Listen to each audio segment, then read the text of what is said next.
తీర్థయాత్రలు తిలకిస్తున్నటువంటి భక్తులకందరికీ కూడా స్వాగతం సుస్వాగతం.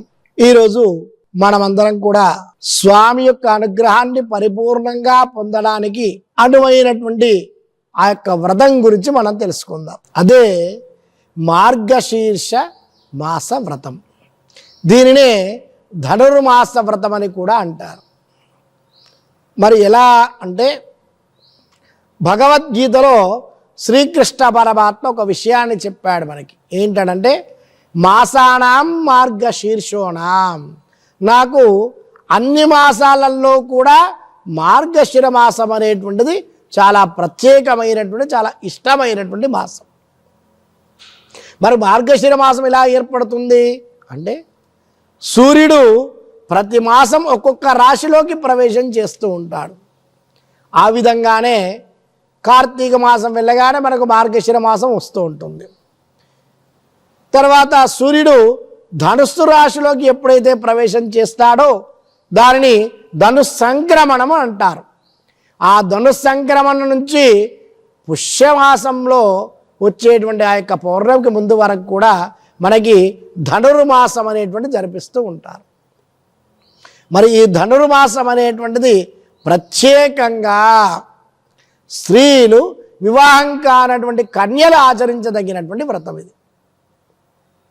ఎందుకోసమయ్యా అంటే పూర్వం కూడా ఈ యొక్క వ్రతాన్ని ఆచరించినటువంటి వారిలో మనకున్నటువంటి 12 మంది ఆల్వార్లలో గోదాదేవి అనేటువంటి ఆండాలని ఆవిడ మనకి ఆల్వారుగా ఉంది. అందులో మనకు పోగయాల్వారు, పూదత్తాల్వారు, ఇలా కులశేఖర ఆల్వార్లు, ఇలా ఎంతోమంది ఉన్నారు. అందులో ఈ గోదాదేవి గోపిక మానవకాంతనే ఇక్కడ ఆచార్యునిగా అయ్యి ఆ స్వామి వ్రతాన్ని ఆచరించి స్వామిలో లీనమైపోయినటువంటిదే ఈ యొక్క వ్రతం మహత్యం. మరి దీన్ని ఎప్పుడు ఆచరించాలయ్యా అంటే ధనుస్సంక్రమణం ప్రవేశం చేసిన దగ్గర నుంచి మకర సంక్రమణానికి 2 రోజుల ముందు వరకు ఒక వ్రతాన్ని ఆచరిస్తూ ఉంటాం. భోగి రోజు వరకు ఆచరిస్తూ ఉంటాం. ఈ యొక్క గోదాదేవి మరి ఎవరయ్యా అంటే ఈవిడ పూర్వము శ్రీవిల్లిపుత్తూరులో వటభత్రశాయి అనేటువంటి ఆ యొక్క పరమాత్మ దేవాలయం ఉంది, రంగనాయక స్వామి దేవాలయం.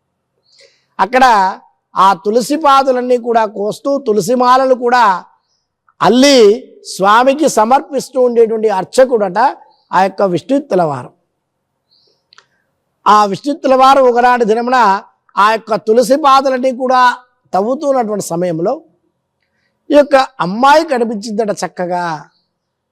చక్కగా ఆడుకుంటూ కనిపించినటువంటి ఆ యొక్క అమ్మాయిని చూశాడు. చిన్నగా ఉన్నటువంటి ఆ యొక్క అమ్మాయి చుట్టూ పరికించి చూసరికి ఎవరు కూడా కనిపించలేదు. అప్పుడు అనుకున్నారు, అయ్యో ఈ యొక్క అమ్మాయి భగవత్ ప్రసాదంగా నా కోసమే జన్మించినట్టుగా ఉంది అని ఆవిడని అయోనిజ అని కూడా అంటారు. అలా అయోనిజలు కూడా ఎవరు? సీతాదేవి కూడా అయోనిజనే. అలాగే ఈ గోదాదేవి కూడా అయోనిజ. అందుకే ఆ యొక్క ఆ అమ్మాయిని తీసుకున్నట్ట.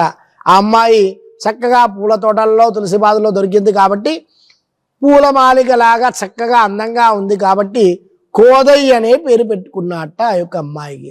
కోదయ్య అంటే పూలదండ ద్రావిడంలో.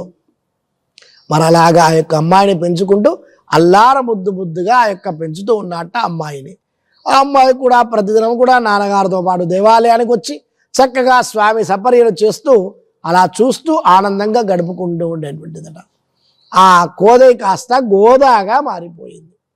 ఆ గోదా అనే పేరుని సార్థకం చేసుకొని అలాగే మెల్లమెల్లగా ప్రతిరోజు కూడా స్వామి యొక్క సేవలలో భాగంగా భగవంతుని గురించినటువంటి లీలలన్నీ కూడా వీడడం, భగవంతుని గురించి చరిత్రలు చదువుకోవడం, భగవంతుని గురించినటువంటి విషయాలన్నీ కూడా పెద్దల ద్వారా తోటి వారి ద్వారా తెలుసుకుంటూ ఉండేటువంటిది. అలా సంవత్సరాలు గడుస్తూ ఉన్న సమయంలో కొన్ని దినములు గడిచిన తర్వాత అప్పుడు ఆ గోదాదేవి తనే ప్రతిరోజు కూడా పూలమాలికలు అల్లి తన యొక్క తండ్రి గారికి ఇస్తూ ఉండేటువంటిది. అతను వెళ్ళి చక్కగా స్వామికి అర్పణ చేసి స్వామిని అర్చించి మరలా తిరిగి వస్తూ ఉండేటువంటి వాడు. అలా కొన్ని రోజులు అయిన తర్వాత అప్పుడు ఆ గోదాదేవి అనుకున్నదట, ఇంత చక్కగా మాలలు అల్లి వేస్తున్నానే, స్వామిని చూస్తే స్వామి చాలా ఆనందంగా కనిపిస్తున్నాడు, మరి నేను కూడా ఒకసారి మెడలో ధరింప చేసుకొని చూస్తాను అని ఆ మెడలో వేసుకొని చక్కగా ఆ యొక్క అద్దంలో తన యొక్క ప్రతిబింబాన్ని చూసుకుందట.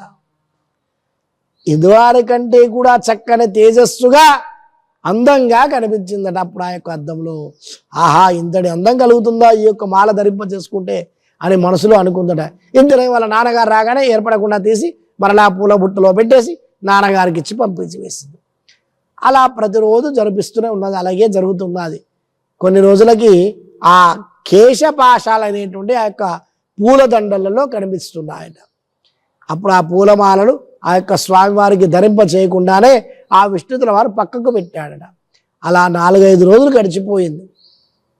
అప్పుడు ఆ యొక్క రంగనాయక స్వామి కలలోకి వచ్చి అడిగాడు విష్ణుతుల వారు, ఏమయ్యా పూలమాలను సమర్పించడం లేదయ్యా అని అడిగాడట. అప్పుడు ఆ యొక్క విష్ణుతుల వారు చెప్తున్నాడు, అయ్యా చిన్న అపరాధం జరుగుతోంది, నా యొక్క అమ్మాయి ఏ మరపాటులో ఆ యొక్క పూలమాల ధరింపజేసేటువంటి సమయంలో దానిలో కేశపాశాలు వస్తున్నాయ్యా, అందుకోసమని అవి పక్కకు పెట్టేస్తున్నాను, అందుకే ధరింపజేయటే స్వామి నన్ను క్షమించవయ్యా, నా యొక్క పాప యొక్క అపరాధానికి క్షమించవయ్యా అని చెప్పి వేడుకున్నా అంట. అప్పుడు ఆ రంగనాయక స్వామి చెప్పాడు, ఆయన ఈ మధ్యకాలంలో ఆ యొక్క అమ్మాయి ఆ పూలమాలను తను ధరించి మరలా తను ఇస్తూ ఉండేటువంటిది, అప్పటి నుండి నాలో తెలియనటువంటి ఆనందం అనేటువంటిది కూడా కలుగుతున్నది, ఏదో రకమైన శక్తి కూడా కలుగుతున్నది, అలాగే ప్రతిరోజు అర్పించవయ్యా అని చెప్పాడు. వెంటనే ఆ తేరుకున్నటువంటి ఆ యొక్క విష్ణుతుల వారు కుమార్తెను లేపి అడిగాడు, ఏమమ్మా స్వామి యొక్క మాలను సమర్పిస్తున్నావే, ఆ లేటువంటి సమయంలో ఏదైనా పొరపాట్లు జరుగుతున్నాయా అని అడిగాడు.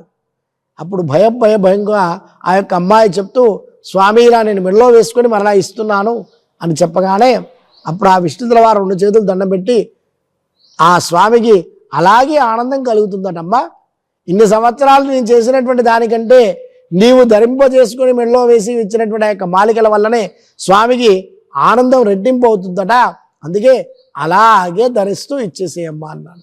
అలాగే ప్రతిరోజు ఆ మాలలు వేసుకోవడం, మరలా బుట్టలో పెట్టడం, ఆ విష్ణుతుల వారు వెళ్ళి ఆ యొక్క రంగనాయక స్వామికి పెరుమాళ్ళకు ధరింపచేయడం.